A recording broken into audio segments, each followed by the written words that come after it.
Hello friends, welcome to my channel. இன்றைக்கி நம்ம செய்ய போகிறது காலிஃப்ளவர் கிரேவி. ரொம்ப சூப்பராக இருக்கும். ஹோட்டலில் சாப்பிட்ட மாதிரி இருக்கும்.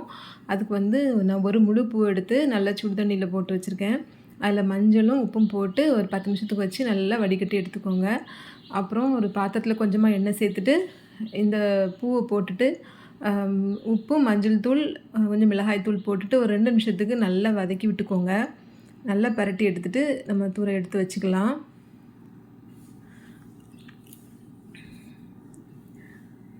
எல்லாத்தையும் எடுத்து வச்சுருங்க. இப்போ அதே பாத்திரத்தில் கொஞ்சம் எண்ணெய் விட்டுட்டு ஒரு 2 பெரிய சைஸு பல்லாரியை கட் பண்ணி வச்சுருக்கேன். இது ரொம்ப பொடிசாக கட் பண்ணணுன்னு வேண்டாம், ரஃப்பாக கட் பண்ணிக்கோங்க. ஒரு 7-8 முந்திரி பருப்பு போட்டிருக்கேன். போட்டு கொஞ்சமாக உப்பு சேர்த்துட்டு வதக்கிக்கலாம். இது ஓரளவு வதங்கினதுக்கப்புறமா வெட்டி வச்ச ஒரு தக்காளி போட்டு அதையும் கொஞ்சம் வதக்கி விட்டுக்கோங்க. இது கூட இப்போது மஞ்சள் தூள், மிளகாய் தூள், மல்லித்தூள், கொஞ்சமாக சீரகம், ஒரு 7-8 மிளகு, அப்புறம் கரம் மசாலா எல்லாத்தையும் சேர்த்துட்டு மசாலாவோட பச்சை வாசனை போகிற அளவுக்கு வதக்கி எடுத்துக்கோங்க. இப்போ இதை ஆற வச்சுட்டு நல்லா அரைச்சிக்கோங்க.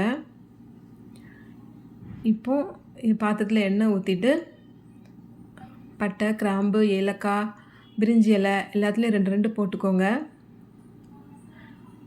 இப்போது இஞ்சி பூண்டு பேஸ்ட்டு போட்டுக்கலாம், 1 ஸ்பூனு.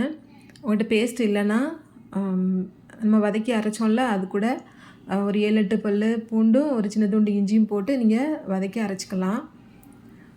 இப்போது அரைச்ச மசாலாவை சேர்த்துக்கலாம். ஏற்கனவே வதக்கின மசாலா தான், அதனால் 1 நிமிஷம் மட்டும் வதக்கினா போதும். 1 நிமிஷம் வதக்கிட்டு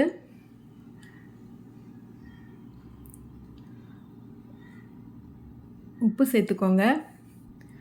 இப்போது காலிஃப்ளவர் போட்டு பரட்டி விட்டுக்கோங்க.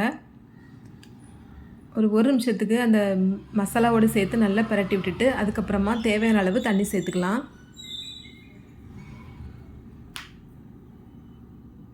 தேவையான அளவு தண்ணி சேர்த்துட்டு மூடி வச்சுருங்க. ஒரு 5 நிமிஷத்துக்கு வேகட்டும்.